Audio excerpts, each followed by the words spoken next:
of the most predictable things you can imagine in life is the tide. It's so predictable, we can publish months, if not years in advance, exactly what the patterns of the tide is going to be. And what's that got to do with our journey through John's Gospel? Well, we reach something of a predictable moment now.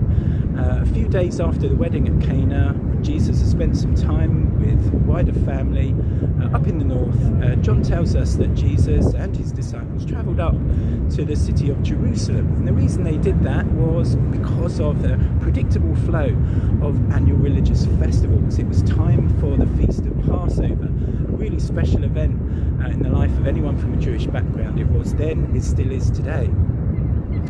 And before we got deep into John's record of this particular Passover, we realised that this is something Jesus would have done before. And so we went to another gospel, to Luke's gospel. And in Luke chapter 2, it records a visit to Jerusalem by Jesus and his family at the time of Passover when he was just 12. Something incredible happened there. As the family, after celebrating Passover, were on their way back north to home, they realised Jesus wasn't with them. So they turned round and had a frantic search and eventually found him at the temple, holding court with all sorts of folk looking at the scriptures, the writings about God, and asking and answering at the age of 12 questions about God and what it meant to follow him.